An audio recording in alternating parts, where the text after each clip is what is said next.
Hello welcome दोस्तों, स्वागत करता हूँ फिर से आप सबको आपके अपने इस चैनल में। तो अगर जिस वीडियो का हम डिटेल्स में डिस्कस करेंगे बिटकॉइन के बारे में, साथ ही हम यहाँ पर डिटेल्स में बात करेंगे कुछ जैसे ऑल्ट कॉइन्स के बारे में।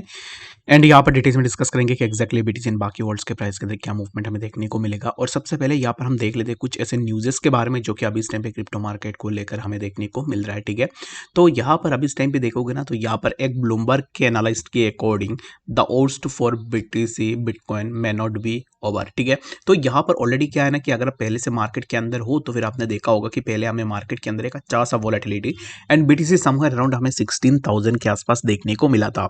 तो ये जो डाउनफॉल हुआ था, इस डाउनफॉल के बाद हम में से सब लोग यही एक्सपेक्ट कर रहे हैं कि अब इस टाइम पे कि जो डाउनफॉल हुआ था बीटीसी के अंदर 16,000 के आसपास, ऐसे डाउनफॉल हमें दोबारा से देखने को नहीं मिलेगा at least for this season. But यहाँ पर अकॉर्डिंग टू ब्लूमबर्ग एनालिस्ट कि the worst for bitcoin may not be over. तो यहाँ पर क्या है कि अब इस टाइम पे जैसे कि हम लोग बोल रहे हैं कि ऑलरेडी ये जो बैड फेस था बीटीसी का 16,000 के आसपास बीटीसी के प्राइस कंसोलिडेट कर रहा था, तो ये चीज जो है अभी इस टाइम पे जो है यहाँ पर खत्म हो चुका है। बट इन रियलिटी अगर आप देखोगे तो यहाँ पर ये जो एनालिस्ट के अकॉर्डिंग की प्राइस अभी इस टाइम पे और भी नीचे आ सकता है। बट अकॉर्डिंग टू मी, और अगर आप खुद से भी सोचोगे कि एग्जैक्टली बिटकॉइन हाविंग का एग्जैक्टली 1 ईयर से कम यानी कि 365 डेज से कम जो है यहाँ पर दिन बचा हुआ है बिटकॉइन हाविंग का। ठीक है, तो यहाँ पर जब भी हाविंग होती है, बिफोर द हाविंग यहाँ पर बुल रैली स्टार्ट हो जाता है मार्केट के अंदर। तो नेक्स्ट 5 to 6 मंथ्स में हमें जो है यहाँ पर मार्केट के अंदर एक मूवमेंट देखने को मिलेगा। देन आई एम एक्सपेक्टिंग कि यहाँ पर जो है मार्केट के अंदर फर्दर तो ड्रॉप डाउन नहीं होगा बिफोर द बीटीसी हाविंग। ठीक है, तो कभी कभी ऐसा भी होता है कि एग्जैक्टली जितने भी एनालिस्ट वगैरह होते हैं, जितने भी मीडिया हाउसेस होते हैं, ये क्या करते हैं कि ऐसे खुद के मन से ही जो है अपना कुछ न्यूज़ेस भी यहाँ पर जो है आर्टिकल्स को प्रेस कर देते हैं। रीजन भी, अगर आप मान लो कि आपके पास भी कोई भी यहाँ पर ऐसा वेबसाइट है या फिर कोई भी ऐसा न्यूज़पेपर है जहाँ पर आप न्यूज़ेस पब्लिश करते हो, अगर आपको कोई भी न्यूज़ ना मिले तब भी आपको जो है कुछ ना कुछ ऐसे न्यूज़ बना के डालना पड़ेगा। रीज़न भी, आपको अपना कंटेंट से मतलब है, ना कि जो है यहाँ पर क्या इन्फॉर्मेशन आप प्रोवाइड कर रहे हो उससे मतलब है। ठीक है, तो similar kind of cheese news channels भी करते हैं। बट अगर होता है तो आई डोंट नो, बट यहाँ पर अगर आप खुद भी सोच के देखो और मुझे आप कमेंट सेक्शन के अंदर भी बताओ कि एग्जैक्टली क्या आपको भी ऐसा लगता है कि ब्लूमबर्ग एनालिस्ट के अकॉर्डिंग कि bitcoin worst may not be over. तो यहाँ पर उनके अकॉर्डिंग जो भी यहाँ पर अभी तक वो बोल रहे हैं कि बिटकॉइन का ओस्ट फेज ओवर नहीं हुआ है, तो क्या आपके हिसाब से क्या ये ओवर हो चुका है या फिर उनके हिसाब से वो जो बोल रहे हैं वो सही है या नहीं? तो आप मुझे ज़रूर से कमेंट सेक्शन के अंदर भी बता सकते हो। मेरे हिसाब से बीटीसी 16,000 के आसपास वापस दोबारा से उतना जल्दी नहीं आएगा, इट विल टेक टाइम। और मेरे हिसाब से बहुत ज़्यादा टाइम के बाद हमें बीटीसी के अंदर सिमिलर काइंड ऑफ मूवमेंट देखने को मिल सकता है। ठीक है, तो अब इस टाइम पे यहाँ पर चलिए हम बात करते हैं बीटीसी के बारे में और उसके बाद डिटेल्स में डिस्कस करते हैं कि एक्जैक्टली बीटीसी एंड बाकी वर्ल्ड्स के प्राइस के क्या मूवमेंट हमें देखने को मिल सकता है। फर्स्ट ऑफ ऑल यहाँ पर बीटीसी अब इस टाइम पे चला है 27,129 पे, और यहाँ से बीटीसी के प्राइस के लिए इसी जोन से हमें एक रेजिस्टेंस देखने को मिला जो कि 27,241। एंड ये वही जोन है जिस जोन से हमें प्रीवियसली बीटीसी के प्राइस के अंदर ऑलरेडी रिजेक्शन भी देखने को मिला है। तो अब इस टाइम पे प्राइस नीचे आ रहा है, तो नीचे आने के बाद यहाँ से क्या होगा, प्राइस के अंदर फर्दर हमें और भी थोड़ा ड्रॉप डाउन देखने को मिल सकता है, जो कि प्राइस यहाँ से कुछ इस तरीके से गया, उसके बाद फिर से प्राइस हमें इसी जोन पे देखने को मिल सकता है 26,977। यहाँ पर प्राइस अपना सपोर्ट लेगा एंड लेटर हमें प्राइस के अंदर कुछ इस तरीके का मूवमेंट देखने को मिल सकता है। तो बीटीसी के लिए राइट नाउ ज़्यादा यहाँ पर लॉन्ग डिस्कशन में नहीं जाएंगे, जस्ट मैं आपको बता देता हूँ कि क्या मूवमेंट हम यहाँ से एक्सपेक्ट करेंगे। बीटीसी अब इस टाइम पे जहाँ पर चल रहा है 27,129, इसी जोन पे यहाँ पर एक रेजिस्टेंस है 27,200 के आसपास। ठीक है, तो ये जो जोन है इसी जोन से प्रीवियसली ऑलरेडी बीटीसी ने रेजिस्टेंस भी लेकर रखा हुआ है। तो अब इस टाइम पे देखो तो यहाँ पर एक कंपैरिजन तो मुझे साफ दिख रही है, जो कि पहली बार जब प्राइस ने इसी जोन को हिट किया था, after hitting over that zone यहाँ पर डायरेक्टली प्राइस ने एक बहुत बड़ा कैंडल बनाया था, जो कि यहाँ पर एक बेयरिश एनगल्फिंग कैंडल हमें इसी जोन पे देखने को मिला था, और जो कि यहाँ से जो हमें प्राइस के अंदर एक अच्छा सा ड्रॉप डाउन भी देखने को मिला। बट अब इस टाइम पे देखोगे तो सिनेरियो कुछ डिफरेंट है, प्राइस तो रेजिस्टेंस के आसपास गया बट यहाँ पर प्राइस के अंदर इतना सप्लाई क्रिएट नहीं हुआ। दैट मीन्स की प्राइस अभी इस टाइम पे स्ट्रॉन्ग है, और यहाँ से हो सकता है कि हमें प्राइस के अंदर फर्दर और भी थोड़ा ड्रॉप डाउन देखने को मिल जाए। ठीक है, तो अब इस टाइम पे क्या होगा कि प्राइस थोड़ा और भी स्लाइड डाउन कर सकता है, जो कि यहाँ पर मेरे हिसाब से तो यहाँ तक भी आना थोड़ा मुश्किल है 26,971। इन माई ओपिनियन प्राइस ऊपर ऊपर से यहाँ से ऊपर की तरफ निकल सकता है। ठीक है, तो यहाँ पर एक ट्रेंड लाइन बनेगा जो कि होगा समवेयर अराउंड कुछ इस तरीके से। ठीक है, तो यहाँ पर ये जो ट्रेंड लाइन बनेगा इसके नीचे अगर प्राइस ब्रेक डाउन करता है दैट मीन्स कि हम यहाँ से और भी फर्दर नीचे आएंगे। अगर अब दिस जोन रहेगा दैट मीन्स कि हम यहाँ से इसी जोन पे 27,440 एंड लेटर हमें प्राइस जो है यहाँ पर 27,929 के आसपास भी देखने को मिल सकता है। आई होप सो कि आपको यहाँ पर बीटीसी के बारे में समझ में आ गया होगा कि एक्जैक्टली बीटीसी के प्राइस के अंदर क्या मूवमेंट हमें देखने को मिल सकता है।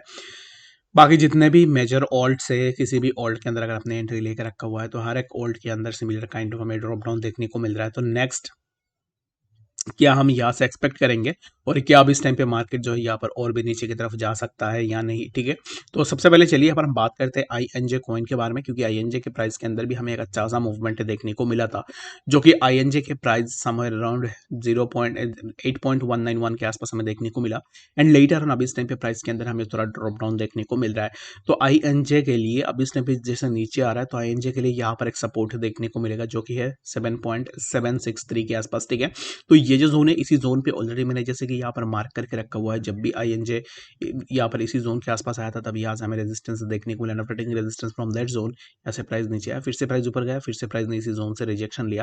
After taking rejection over that zone फिर से प्राइस के अंदर हमें ड्रॉप डाउन देखने को मिला। एंड अगेन जब प्राइस ऊपर निकलने की कोशिश कर रहा था तब फिर से प्राइस के अंदर हमें यहाँ से एक रिजेक्शन देखने को मिला है।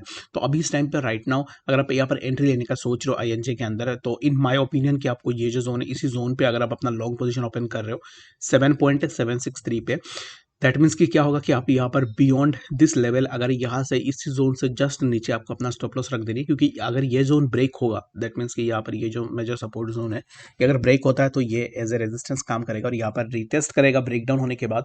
और ये जो रिटेस्ट है ये रिटेस्ट फेल होने के बाद हमें डायरेक्टली प्राइस के अंदर एक ड्रॉप डाउन देखने को मिलेगा, जो कि सबसे पहले हमें 7.509 एंड लेटर ऑन हमें प्राइस जो है 7.335 के आसपास भी देखने को मिलेगा।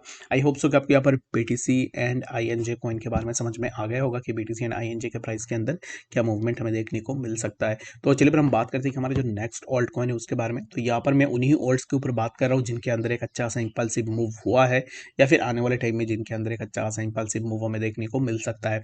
तो बात करते हैं यहाँ पर DYDX के बारे में। तो DYDX के अगर आप प्राइस को देखो तो प्राइस यहाँ पर कंटिन्यूअसली एक अपवर्ड मूवमेंट में मूव कर रहा है, जो कि अब इस टाइम पे अगर आप DYDX के प्राइस को देखो तो प्राइस के लिए यहाँ पर हमें एक ट्रेंड लाइन सपोर्ट भी देखने को मिल रहा है, जो कि अब इस टाइम पे DYDX इसी ट्रेंड लाइन सपोर्ट को सस्टेन करने की कोशिश कर रहा है। अगर ये जो ट्रेंड लाइन है इस ट्रेंड लाइन के साथ में प्रीवियसली इसी ट्रेंड लाइन को भी अगर कंपेयर करूँ तो यहाँ पर जो है अगर आप देखोगे ना तो ऑलरेडी इसी जोन के आसपास भी हमें प्राइस के लिए कुछ सिमिलर इस तरीके से जो है सपोर्ट देखने को मिला। प्राइस ऊपर की तरफ प्राइस ने मूव किया बट यहाँ पर एटलास हमें यहाँ से ड्रॉप डाउन देखने को मिला, जिसके चलते हुए हमें जो है यहाँ पर DYDX के प्राइस के अंदर भी एक अच्छा सा ड्रॉप डाउन देखने को मिला। तो अब इस टाइम पे DYDX यहाँ पर जिस जोन के आसपास है 2.118 यहाँ से प्राइस और भी ऊपर निकालने की कोशिश कर रहा है, जो कि हमें प्राइस 2.142 एंड लेटर हमें प्राइस जो है यहाँ पर 2.183 के आसपास भी देखने को मिल सकता है। तो DYDX के लिए राइट नाउ यहाँ पर अगर कोई एंट्री ले रहा है तो वेल एंड गुड। यहाँ पर अब इस टाइम पे अगर आप एंट्री ले रहे हो तो फिर आपका स्टॉप लॉस जो है just below this trend line होनी चाहिए, जो कि 2.064 के आसपास भी आप अपना स्टॉप लॉस को जरूर से रख सकते हो, ठीक है। बाकी इस वीडियो के लिए फिलहाल इतनी आशा करता हूँ वीडियो के अंदर आपको डिटेल्स में BTC एंड यहाँ पर जो है DYDX के बारे में समझ में आ गया होगा। बाकी अगर आप ये सोच रहे हो कि इथेरियम के ऊपर बात करो तो इथेरियम की अगर आप प्राइस को देखोगे तो nothing is important Ethereum price के अगर आप देखोगे ना तो इथेरियम जो है सिमिलर काइंड ऑफ अभी इस टाइम पे जो है 1899 के आसपास इथेरियम अभी इस टाइम पे कंसोलिडेट कर रहा है। तो यहाँ पर पहले भी जैसे हमने डिस्कस किया था सिमिलर काइंड ऑफ चीज़ें हमें इथेरियम के अंदर देखने को मिल रहा है। तो यहाँ पर इस टाइम पे ना राइट नाउ इथेरियम एक साइडवाइज के अंदर मूव करने की कोशिश कर रहा है। तो जब तक प्राइस यहाँ पर एक ये पॉसिबल प्राइस के अंदर हमें मूव देखने को ना मिले, एक करेक्टेड मूव हमें देखने को ना मिले, तब तक मैं यहाँ पर पर्सनली प्रेडिक्ट नहीं कर पाऊंगा कि इथेरियम के प्राइस के अंदर क्या मूवमेंट हो सकता है। मेरे हिसाब से तो प्राइस अब इस टाइम पे साइडवाइज में ही रहने वाला है और यहाँ पर सबसे पहले तो मुझे यहाँ पर एक सपोर्ट भी दिख रहा है इथेरियम के लिए, जो कि है समवेयर अराउंड इसी जोन के आसपास, ठीक है। तो अब इस टाइम पे यहाँ से अगर ब्रेक डाउन ले रहा है दैट मीन्स कि यहाँ से रिटेस्ट होगा और उसके बाद प्राइस फिर इसी जोन पे देखने को मिलेगा। तो मैं इथेरियम के लिए बस यही आपको बोलूंगा कि 1873 के आसपास नीचे की तरफ मैं यहाँ पर वेट करूंगा कि इथेरियम इसी जोन को आके टेस्ट करे, ठीक है। तो यहाँ पर अगर सपोर्ट सस्टेन हो जाता है वेल एंड गुड, यहाँ पर एक लॉन्ग पोजीशन ओपन करके भी एक अच्छा सा प्रॉफिट इजीली ले सकते हैं। तो इस वीडियो के लिए फिलहाल इतना ही, मिलते हैं नेक्स्ट सेशन अपडेट्स के साथ, तब तक के लिए गुड बाय।